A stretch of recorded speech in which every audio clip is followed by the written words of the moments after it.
So I'm going to talk about role of enabling technology, like use of navigation, 3D navigation, OARM, and robotics in adult spine deformity. So it's all about accuracy. You want to hit the bullseye and without any side effects. Dr. Dalvi told, like we don't have to have radiation and have fried eggs at the end of your life. So just a short video quickly, how this navigation, so the patient is supine in the OT. You scan the patient with the worm, the images go to the computer, and you are outside the operation theater by this time. So this helps in accurate placement of your screws and without any exposure to radiation. Decompression, you place the screws under 3D navigation. So it's precise, accurate, safe, and without radiation to the surgeon. Yes, patient does get radiation equivocal to one CT scan, but I think that's okay.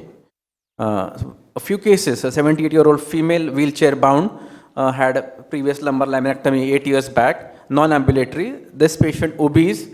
So in this patient, if you do it under just an X-ray or C-arm guidance technique, you might have to put a lot of efforts and you might not have clear visibility.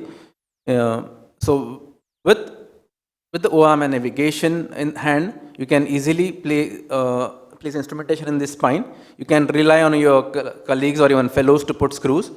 So you're not fatigued and the accuracy is fairly well.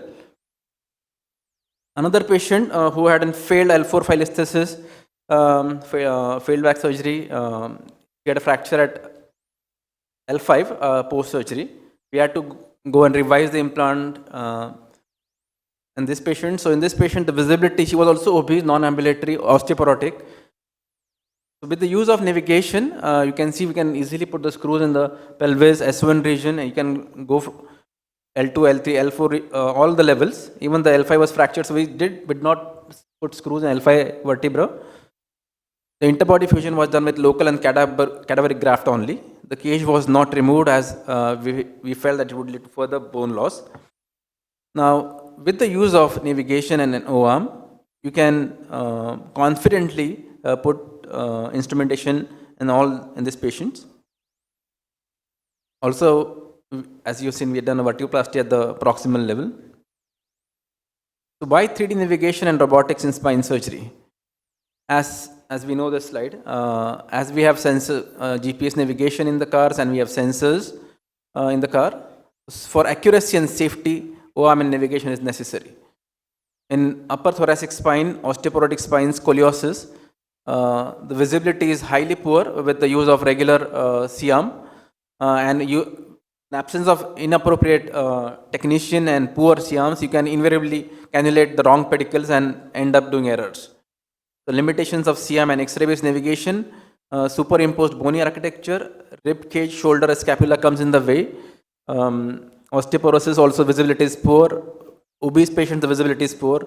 And in deformities where there's significant rotation and visibility is poor, you might end up putting a lot of efforts and you can't rely on your colleagues or fellows to put in screws. You have to do it all yourself and it's very tiring.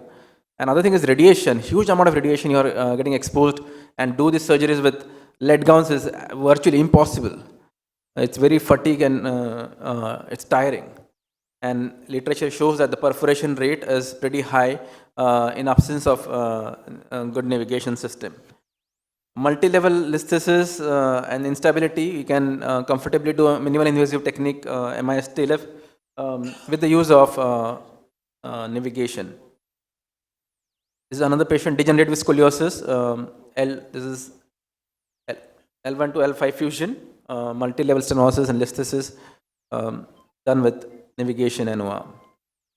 Another patient, a 75-year-old male, degenerative scoliosis, L5S1 listhesis. We did a limited L4, 5, L5S1 MIS fusion in this guy. He did very well. And in deformity like ankylosing spondylitis with Anderson's lesion, you can easily put multiple level MIS screws on the navigation and do a vertebroplasty as necessary. So the placement of the screws is accurate. It can be done by you. You can be doing your fellows comfortably. You can rely on your fellows to do that. So the solution to all these problems is 3D navigation and robotics. Robotics will even give the trajectory to place the screws. So less radiation, less time, more precise, and less fatigue. And radiation, as we know, it's a big deal nowadays.